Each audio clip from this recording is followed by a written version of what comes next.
요한일서 3장 13절 형제들아 세상이 너희를 미워하여도 이상히 여기지 말라 말합니다. 그러니까 지금 이 당시 요한일서 초대교회 초기 기도 때 신앙으로 많은 사람이 핍박을 받았다는 건 뭐 우리가 이제 명백히 아는 사실이고, 이제 그 신앙 때문에 형제들로부터 미움을 받았다라는 겁니다. 이제 미움을 받는 거 이게 또 핍박 가운데 하나인데, 그러니까 우리가 신앙생활을 하다 보면 참된 신앙생활, 그러니까 이게 물론 여기에도 분별이 필요하겠지만 자기 욕구를 채우고자 하는 어떤 종교심이 아니고 예수 그리스도의 길을 따라가는 참된 신앙생활, 참된 제자의 길을 따라가다 보면은 미움을 받고 세상으로부터 오해도 받고 멸시도 받고 핍박을 받는 겁니다. 제가 뭐 가끔 말씀드리는 것처럼 우리가 신앙생활하면서 나는 한 번도 핍박받지 않고 신앙생활하면서 굉장히 편안하고 좋은 생활을 살았다라고 말하는 것은 사실은 하나님께서 은혜를 주신 것도 많이 있겠지만은 또 한 번 되돌아봐야 되는 겁니다. 진짜 내가 참된, 그러니까 사람의 눈치가 아니고 참된 이 십자가의 길을 걸어갔는지 한번 우리 자신을 되돌아봐야 됩니다. 우리 성경을 보면은 참된 하나님의 길을 걸어가는 모든 성도는 반드시 핍박과 박해와 오해와 멸시를 받도록 되어 있습니다. 왜냐하면 세상하고 하나님의 길을 가는 것은 일치하지 않기 때문에 늘 반대되기 때문에 그렇습니다. 그래서 신앙생활하다가 미움을 받거나 오해를 받으면은 이제 내가 좀 그래도 신앙생활을 제대로 하고 있는구나라는 그 반대의 표시로 보면 되는 겁니다. 그래서 오늘서 세상이 너를 미워하여도 그걸 이상히 여기지 말라라고 합니다. 다른 말로 하면은 너희가 신앙생활하다가 미움을 받으면 그게 진짜 이제 참된 신앙의 길로 접어드는 것이다. 그렇게 해석을 하면 되는 겁니다. 자, 14절 우리는 형제를 사랑함으로써 사망에서 옮겨 생명으로 들어간 줄을 알거니와. 자, 이게 형제를 사랑함으로써 사망에서 생명으로 들어갔다, 즉 구원을 얻었다, 영원한 생명을 얻었다는 건데, 자, 이 말은 자칫 오해할 소지가 없잖아 있습니다. 왜냐하면 자, 우리가 사망에서 생명으로 옮겨가는 구원의 행위는 그 구원은 우리에게 속한 게 아닙니다. 하나님에게 속한 것 아닙니까? 그러니까 우리가 하나님에게 속한 구원을 믿어서 그 하나님에게 속한 구원이 우리에게 와서 구원을 얻는 겁니다. 그래서 우리는 행위 구원이 아닙니다. 우리는 절대로 어떤 행동을, 그 행동이 사람이 한 행동이 아무리 거룩하고 아무리 온 세상 사람으로부터 존경을 받고 인정받는 행위를 할지라도 그 행위로 구원받는 것은 성경이 말하고 있는 진리가 아닙니다. 그 행위가 아무리 사람이 완벽하다고 말한다 할지라도. 자, 그런데 오늘 14절을 보면은 행위 구원인 것처럼 나옵니다. 우리가 형제를 사랑함으로써 사망에서 생명으로 옮겼다. 아니, 그럼 우리가 형제를 사랑하면은 사망에서 생명으로 가는 거네요. 이 말은 그 말이에요. 형제를 사랑함으로써. 그러면 이게 형제를 사랑하는 게 행위가 아닙니까? 사랑하는 행위가 아닙니까? 그럼 우리가 행위로서 사망에서 생명으로 옮기니 이거 행위로 구원 얻는 것은 무슨 행위? 사랑하는 행위로 구원을 얻네요. 이런 지금 말을 하고 있는 겁니다, 사실. 그리고 실제로 어떤 사람들은 이렇게 생각을 합니다. 자, 여기에 이제 우리가 이걸 정확히 봐야 되는 건데, 요한일서 전체를 보고 성경을 보면 정확히 우리가 뭘 알아야 되는가 하면은, 우리가 형제를 사랑하는 것은 세상 사람들이 형제를 사랑하는 것하고 본질이 다르다는 겁니다. 자, 세상 사람들이 형제를 사랑하는 것은 인간의 본능으로서 사랑하고 싶은 감정으로서 사랑을 하는 것이고, 우리가 형제를 사랑하는, 여기서 형제를 사랑함으로써 사망에서 생명으로 옮겼다는 이 본질은, 이 사랑은 우리가 예수 그리스도를 믿는 믿음에서 나오는 사랑의 표시입니다. 이게 이제 우리가 정확히 알아야 되는 건데, 우리가 형제를 사랑하는 것은 그 안에 믿음이 있다고 하는, 예수 그리스도를 믿는다고 하는 전제가 반드시 깔려 있는 겁니다. 그러니까 여기서 형제 사랑은 무엇의 표시인가 하면은 그리스도를 믿는 내적에 있는 그리스도를 믿는 믿음이 겉으로 드러난 표시가 형제 사랑입니다. 그러니까 여기 형제 사랑은 반드시 그리스도를 믿는 것하고 같은 겁니다. 안에는 그리스도를 믿는 것이 있고 밖에는 형제 사랑이 이게 같이 되어 있는 겁니다. 그래서 이거는 형제 사랑은 예수 그리스도를 믿는 것하고 같은 것이기 때문에 본질적으로는 행위로 구원을, 행위로 사망에서 생명을 얻는 것이 아니고 그 행위에서 드러난 그 안에 본질적인 예수 그리스도를 믿는 믿음에서 구원을 얻는 것입니다. 자칫하면은 이 본문을 보면서 형제를 사랑하면서 우리가 구원을 얻네, 생명을 얻네, 그렇게 사랑하면서 믿음을 놓쳐버리면 안 된다는 것을 얘기해 드리는 겁니다. 자, 15절, 형제를 미워하는 자마다 살인하는 자다. 자, 이건 예수님께서 친히 말씀하신 것이에요. 그 안에 형제를 미워하는 것은 살인하는 것과 같다. 자, 그래서 이 세상은, 그리고 구약의 율법은 우리가 행동을 통하여서 그 사람의 죄를 규정하는 겁니다. 무슨 말인가 하면은 나쁜 행동을 하면은 나쁜 사람이 되는 겁니다. 그렇지 않습니까? 범법을 행하면 범법자가 되는 겁니다. 지극히 당연한 건데 예수님께서는 범법을 행하지 않고도 나쁜 사람이 된다는 겁니다. 그게 뭡니까? 마음의 문제죠. 너 마음에 형제를 미워하면 이미 살인한 것하고 같다라고 말하는 것입니다.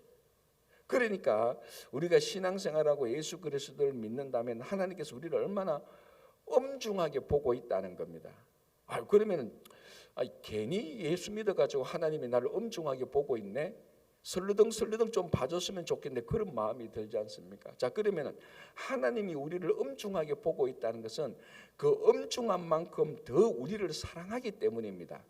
자, 제일 쉽게, 아주 쉽게 말하면 이겁니다.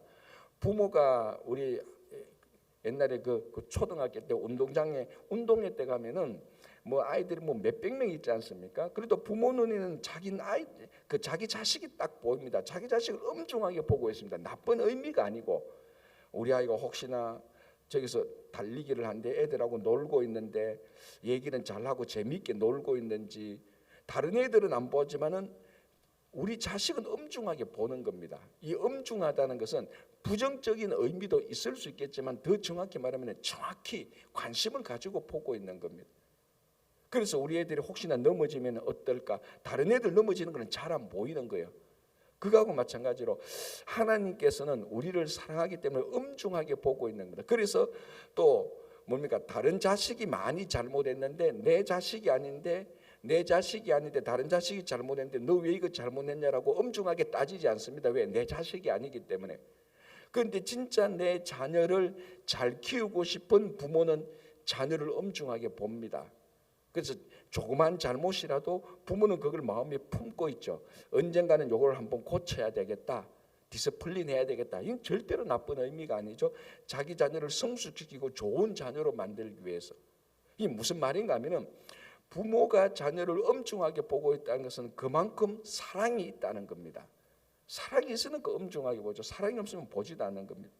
그러니까 하나님께서는 이 세상은 사람의 행위를 보고 너 범법자구나라고 말을 할 수 있지만 하나님은 우리 마음속까지 보시고 너 마음에 이미 미움이 있는 자는 이미 살인한 자까지도 엄중하게 우리에게 묻는 겁니다.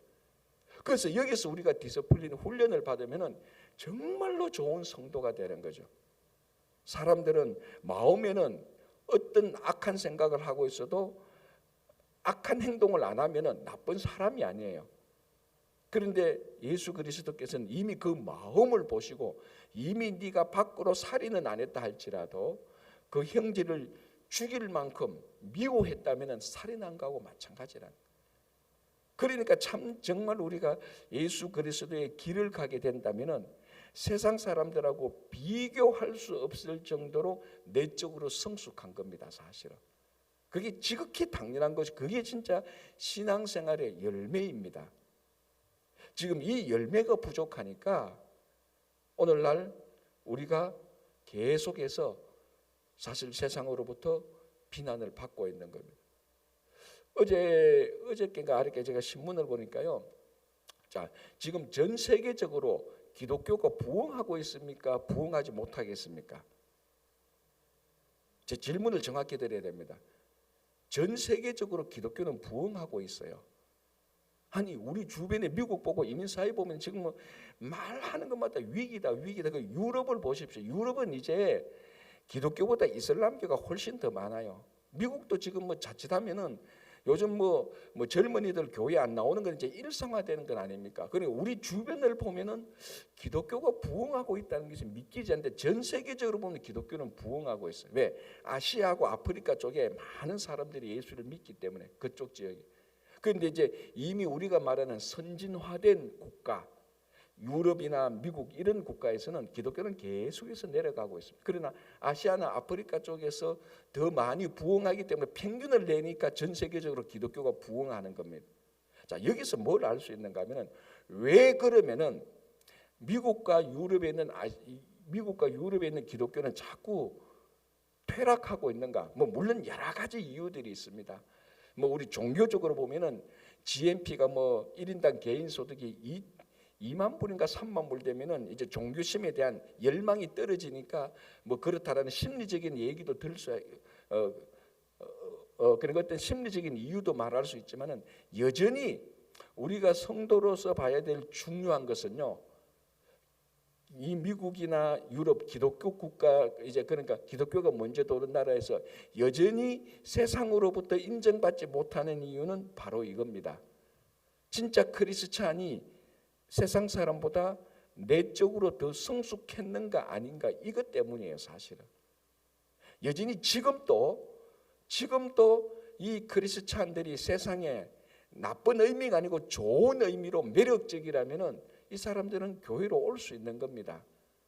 왜? 교회 가봤자 교회 가서 만나는 사람이나 세상에서 만나는 사람이나 자기가 어떤 내적으로 더 성숙한 영향력을 못 받는 거예요. 그러니까 교회 가도 아니 내가 오늘 뭔가 뭐 이런 게 있지 않습니까? 우리가 어떤 그룹에 들어갔다 나오면은 야 그게 참 신기하다. 그 사람들은 참 다르네. 그 사람들한테 내가 뭐 좀 배울 게 있구나. 좀 더 봐야 되겠다. 이런 마음이 생기는 그룹들이 있고 들어가나 마나 똑같고 어떤 그룹은 여기는 절대로 안 들어가야 되겠다. 이런 그룹들이 있습니다. 그런데 지금 이제 미국이나 유럽에 있는 교회들이 세상 사람들로부터 그런 매력을 끌지 못하는 겁니다. 이 매력은 세상적인 매력이 아니에요. 왜? 내면적으로 성숙함이 없거든요. 내면적으로 성숙함이 없습니다. 여러분들도 주변에 아는 사람들이 많잖아요. 여러분들 주변에 만났는데 이 사람이 내적으로 성숙함이 있다 없다 금방 느끼지 않습니까? 인격적으로 된 사람인지 인격적으로 걸러 먹은 사람인지 금방 아는 거예요. 하나님은 우리의 행동, 살인하는 행동으로 보고 살인자라고 말하기 이전에 우리 내면을 보고 미워만 해도 살인했다라고 평가를 하고 있습니다. 그만큼 하나님은 우리를 엄중하게 보고 있습니다. 왜? 그만큼 사랑하니까. 그래서 그래서 우리는 이 내적 성숙이 이제 오늘 여기 이후에도 나오지만 무엇을 하냐면 성령께서 계속 우리를 감동감화시키는 겁니다. 성령께서 계속 우리를 성숙하도록. 그죠? 그래서 형제를 미워하는 자마다 살인하는 자다 이렇게 얘기했습니다. 그래서 우리는 뭐 사람을 실제로 죽이는 그거는 생각할 수도 없는 것이고 마음 속에 이미 미움 자체를 버릴 줄 알아야 되는 겁니다.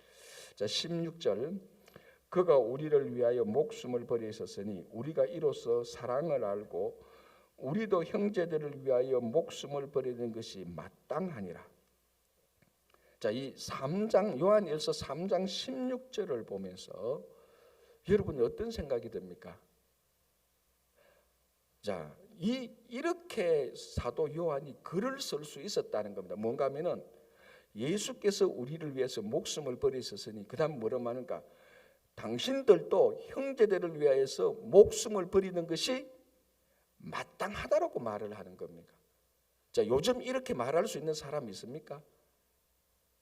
이렇게 말해서 와 그렇구나 우리가 형제를 위해서 목숨을 버려야 되는가 이렇게 생각하는 사람이 있겠습니까? 자, 이 초대교회 때는 이런 일을 하는 것이 이상하지 않았다는 이런 말을 하는 것이 이상하지 않았다는 거예요. 자, 요즘 누가 이게 진심으로 예수께서 우리를 위해서 돌아가셨으니 여러분 형제들, 자, 이 형제는 친가족이 아니지 않습니까? 교회 공동체나 어떤 공동체의 타인이에요. 타인, 남이에요. 남을 위해서 목숨을 거는 것이 마땅하다라고 말하는 겁니다. 자, 이게 얼마나 과격한 나쁜 의미도 아니고 얼마나 과격한 말입니까? 형제를 위해서 돈을 만불 빌려주는 게 마땅하다는 정의 이 정도가 아니에요. 당신이 형제를 위해서 죽어야 되는 게, 이게 뭐 내적으로 죽고 가는 거, 실제로 죽는 것이 마땅하다라고 말을 하는. 왜? 당신을 위해서 그리스도가 죽었지 않느냐. 그러면 이미 당신이 죽을 수밖에 없는 사람은 그리스도가 살았는데 그 사랑을 가지고 사는 게 형제들을 위해서 당신을 죽는 것이 마땅하다라고 말하는. 진짜로 저도 이 본문을 모르는 거 아닌데 요번에 이걸 보면서 참, 야, 그러니까 2000년 전에 기독교가 요원의 불길처럼 퍼져나갈 수 있는 겁니다. 이렇게 살았던 사람이 실제로 있었고, 이렇게 말하는 게 이상하지 않고, 이런 말을 듣는 사람이 화를 내지 않았다는 거예요. 자, 솔직히 제가 어느 집사님을 만나서, 집사님이 그리스도를 위해서, 그리스도께서 집사님을 위해서 죽으셨지 않습니까? 집사님 형제들을 위해서 죽으십시오. 그 말 듣고 예 목사님 그렇네요 할 사람이 있겠습니까? 목사로서 제가 오늘 리스트를 쭉 보면서 내가 우리 교회 어느 집사님을 찾아가서 집사님 형제를 위해서 죽어야 됩니다. 죽는 게 내적으로 죽는 이 정도가 아니고 진짜로 죽는 겁니다. 그런 말을 할 수 있는 우리 교회 성도들이 있나? 근데 초대 교회 때는 자 보십시오. 형제를 위해서 목숨을 버리는 것에 마땅하다라고 말합니다. 이런 공동체가 있다면은 지금 또 뉴욕뿐만이 아니라 전 세계를 뒤집을 수 있는 그런 교회 공동체가 되는 겁니다. 제가 가끔 그렇게 얘기하지 않습니까? 우리 정말 친구 교회가 이 뉴욕의 가장 본이 되고 이 세상에 가장 본이 되는 교회가 되게 하소서. 그렇게 이제 우리가 교회를 하자면 표현은 달랐지만은 그렇게 할 수 있는 방법은 분명히 있어요. 저는 아직도 여전히 우리 친구 교회가 아니 뭐 어떤 교회든지 어떤 교회가 뉴욕을 그리스도의 사랑을 뒤집을 수 있는 방법은 저는 알고 있어요. 못해서 그렇지. 뭡니까? 사도행전 2장에 나온 것처럼 하면 돼요. 여러분들이 재산 다 팔아가지고 와가지고 필요한 사람 가져가라고 다 내놓으면 돼요. 그러면은 거기에 감동받는 사람들이 모이고 이 교회로 인하여서 모두는 아니지만 많은 사람들이 영향을 끼칠 수 있고 정말로 뭐 형제를 위해서 목숨을 버리는 사람이 나타나면요 뉴욕이 뒤집어지는 것 일도 아니죠. 뉴욕이 이보다 더 악해도 그 사회는 뒤집어지는 겁니다. 그러니까 이런 말씀을 들었을 때 당장 여러분들 보고 다 죽어라 이 말은 아니고 정말 우리가 그리스도의 사랑을 받았다면 어디까지 우리의 삶의 실천의 영역까지 가야 되는가를 얘기하는 겁니다. 어디까지 가야 됩니까? 진짜로 형제를 위해서 죽어주는 것까지 가야 되는 겁니다. 그렇다면은 우리가 아직 우리가 이만큼 성숙하지 못해서 이까지는 못 간다 할지라도 우리가 교회 공동체 할 때 우리가 교회 공동체 살아갈 때 다른 성도들 관계에서 말 한마디에 다른 사람의 행동 한마디에 우리는 삐지는 것뿐만 아니라 불평이 나오고 속에서 막 악감정이 일어난다면은 이 목숨을 버리는 것에 비하면 얼마나 우리가 초라한 신앙생활을 하고 있는지 참 우리 자신이 되돌아봐야 되는 겁니다. 내 신앙생활 한 몇십 년 했는데도 여전히 아직까지도 교회는 수도 없이 들락달락다 했는데 뭐 교회에 일어난 조그만 일 하나 가지고 막 세상이 떠나갈 것처럼 컴플레인이 내적으로 생긴다. 그거는 정말로 형제를 위해서 목숨을 버리는 것에 마땅하다고 말할 수 있는 이 시대와 오늘날과 비교해 보면은 오늘날은 너무나 초라한 신앙생활을 하고 있는 것들. 너무나 초라한 생각. 정말 우리가 이 단계까지 나가도록 목숨을 버리는 것까지는 아닐지라도 그걸 목표로 삼고 나가는 과정 중에만 있어도 훨씬 더 성숙한 훨씬 더 교회다운 교회를 만들 수 있을 거예요. 그래서 요한일서 3장 16절은 정말로 우리가 흔히 하는 말은 소름이 끼치는 구절. 아니 이런 말을 어떻게 이렇게 자연스럽게 말할 수 있죠? 어떻게 그리스도께서 당신을 위해서 죽으셨으니 당신도 형제를 위해서 죽는 것이 마땅합니다라는 것이 자연스럽게 말하는 거예요. 그게 충격적이라는 겁니다. 그게 이 말 한마디 하려면은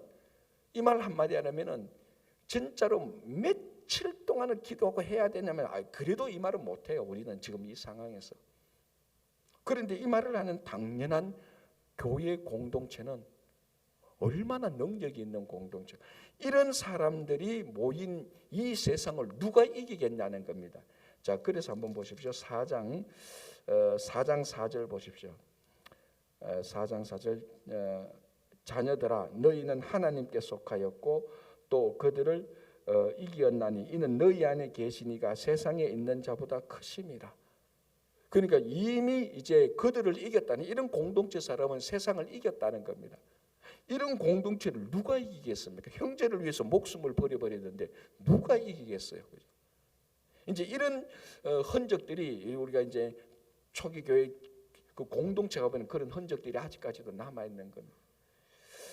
자, 17절 누가 이 세상의 재물을 가지고 형제의 궁핍함을 보고도 도와줄 마음을 닫으면 하나님의 사랑이 어찌 그 속에 거하겠느냐.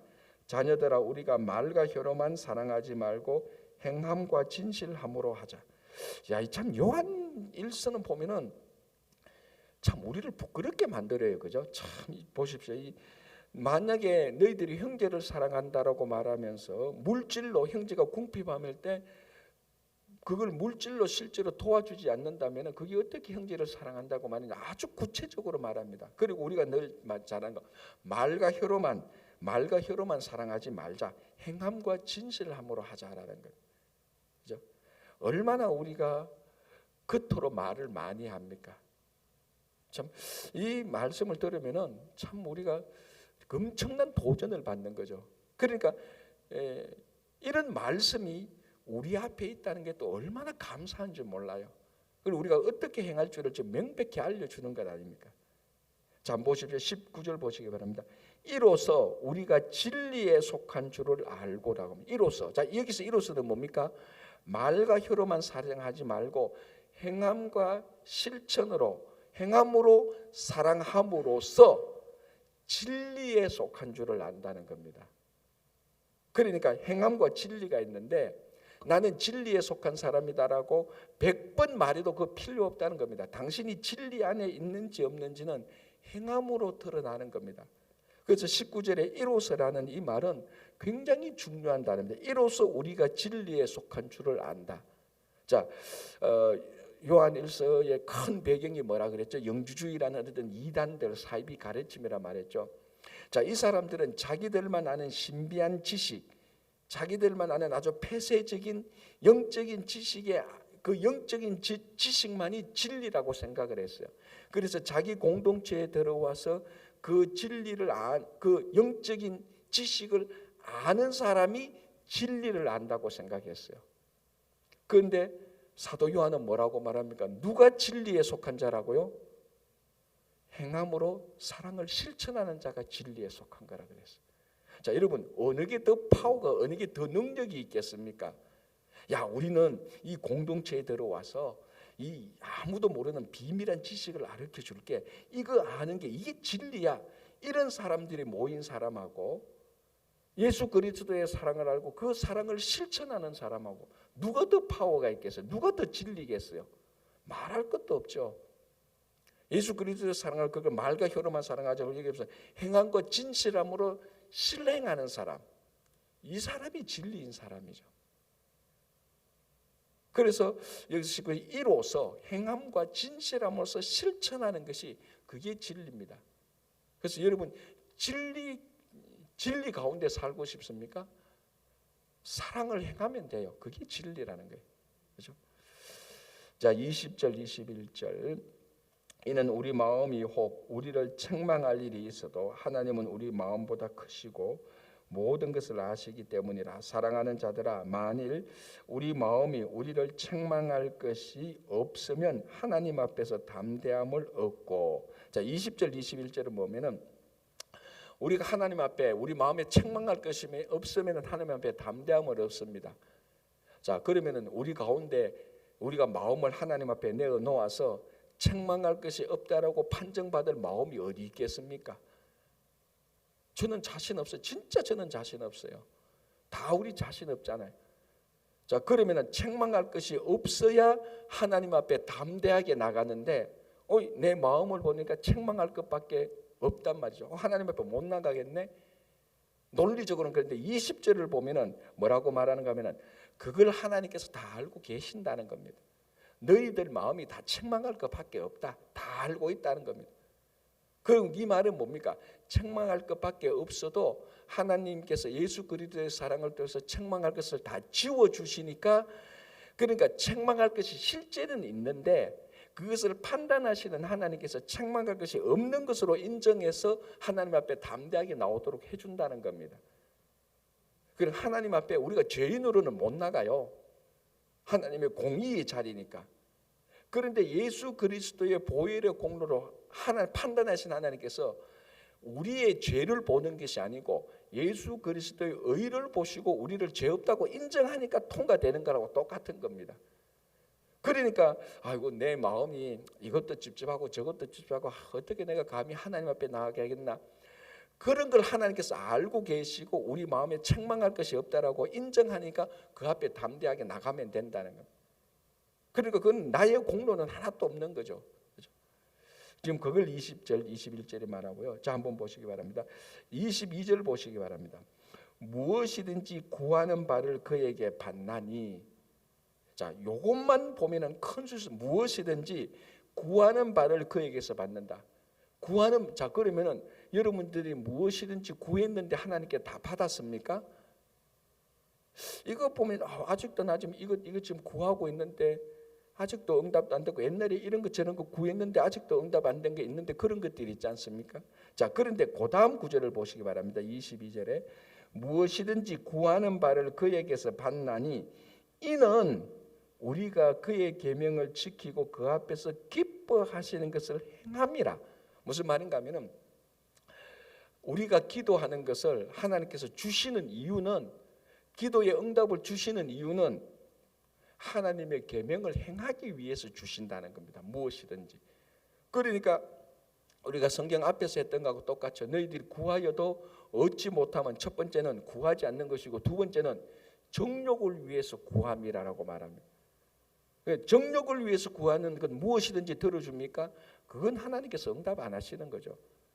하나님의 계명을 실행하기 위하여서 구하는 것은 무엇이든지 구하라는 겁니다. 하나님의 계명을 위해서. 그걸 지금 말하는. 그러니까 기도 응답의 비결이 있긴 있어요. 없는 게 아니고. 기도 응답의 비결은 뭡니까? 무엇이든지 구하라는 겁니다. 두 번째는 정욕을 위해서 구하지 말라는 겁니다.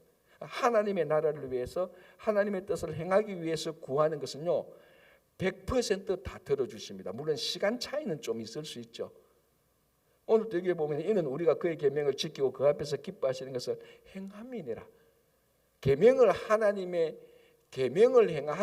계명을 지키기 위해서 구하는 것. 자, 쉽게 말하면 진짜로 순수하게 내가 정말 주님의 일을 하고 싶은데 건강이 안 좋습니다.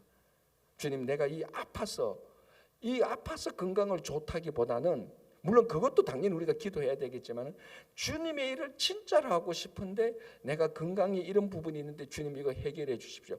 목표가 뭡니까? 주님의 일을 하는 것 아닙니까?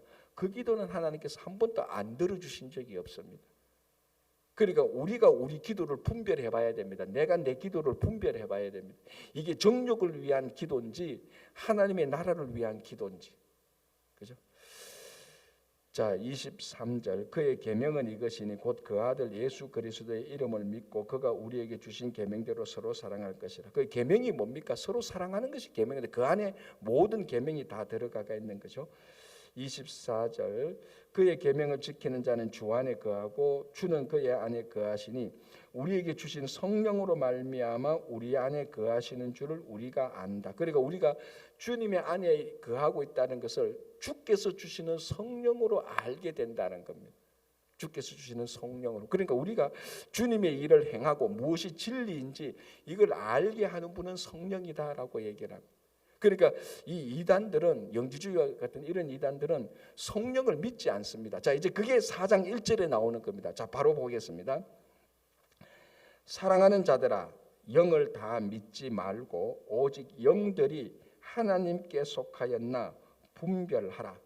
많은 거짓 선지자가 세상에 나왔습니다. 자, 이 4장 1절 전반부는 진짜 중요한 겁니다. 특히 오늘날 세계에 사랑하는 자들아, 영을 다 믿지 말고 오직 영들이 하나님께 속하였는지 분별하라. 자, 우리가 영적인 것이라고 말할 때는 성령적인 것을 말을 하는 거죠. 우리가 일반적으로 우리가 설교나 우리 성도들이 모여서. 그러나 모든 영들이 다 옳은 것은 아닙니다. 자, 요즘 이제 이걸 진짜 그 분별하는 게 참 중요한데, 이 요즘 가장 크게 이게, 자, 쉽게 말하면 이렇습니다. 여기 지금 2000년 전에 이 요한 1서라는 이 영지주의라는 이런 이단들이 있지 않습니까? 이게 오늘날에는 우리가 흔히 말하는 가장 많이 대중적으로 퍼진 게 뉴에이지라는 겁니다. 많이 들어봤죠? 그리고 새로운 시대라는 것이죠. 이거는 뭐 어떠한 종교라기보다도 모든 데 다 퍼져 있어요. 음악이나 미술이나 철학이나 종교 쪽으로도 뉴에이지라는 게 다 퍼져 있어요. 워낙 대중적으로 넓게 퍼져 있어가지고 우리가 감지를 못하는 겁니다. 느끼지 못하는. 무엇인가 하면은 특별히 미국의 이제 종교층들, 엘리트 종교층들이 여기에 푹 빠져 있습니다. 굉장히 종교적인 것이고 우리가 말하는 영적인 것이에요. 하나님의 영적인 것, 이런 게 아니고 성령적인 것이 아니고 그냥 세상 사람들이 말하는 영적인 것이에요. 자, 쉽게 말하면 이겠죠. 우리 안에 이미 자신의 신이 있다. 내 자신에 있는 우주의 영적 에너지를 개발하면 된다. 이런 얘기들 많이 듣지 않습니까? 그게 가장 대표적인 게 뭡니까? 그게 명상입니다. 명상. 명상을 통해서 우주의 기운과 내 안에 있는 기운을 합치시키고, 그리고 이 명상의 특징은 뭔가 하면은 자기가 자기 자신의 신이 되는 거예요. 이 세상을 초월해서, 내가 내 자신을 초월해서 내가 내 자신의 진실한 면을 찾아서 내가 내 자신을 컨트롤하고 내 마음을 잘 다스려 가지고 내가 내 인생의 주인이 되고.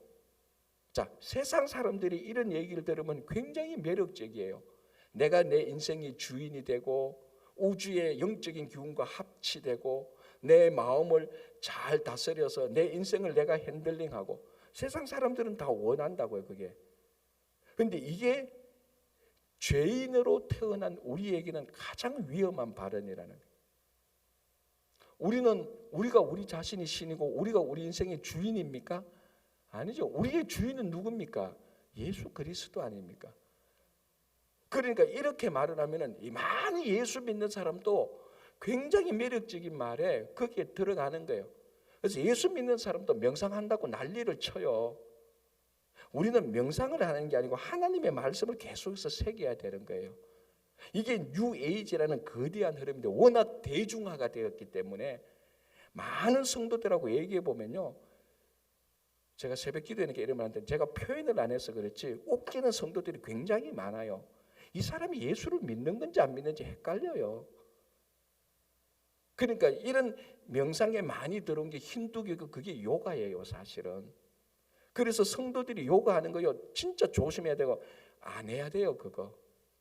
결국에는 그 안에 들어가면 명상으로 들어가게 되고 결국 그 안에는 예수 그리스도가 없는 거예요. 그게 오늘 사도 요한이 하는 말이에요. 영을 다 믿지 말라는 겁니다. 우리는 죽었다 깨나도 예수 그리스도가 우리 인생의 주인이고 그리스도를 따라가는 것이고 우리의 영은 성령께서 다스리는 것이지 아무리 합리적이고 뭐 그럴듯해도요 그건 전부 다 우리를 속이는 영이에요. 영적 싸움을 하려면 여기서 영적 싸움을 해야 되는 거예요. 그래서 요가를 뭐라고 말합니까? 양복 입은 힌두교라 그러지 않습니까? 양복 입으면 다 그럴듯하게 보이는 거예요. 목사님 그거 운동하면 좋은데, 운동하면 좋은 거는 맞아요. 모든 운동이 다 좋지 뭐. 그래서 오늘날 가장 우리가 분별해야 되는 것 중에 하나가 이겁니다. 모든 영을 다 믿어서는 안 되는 겁니다.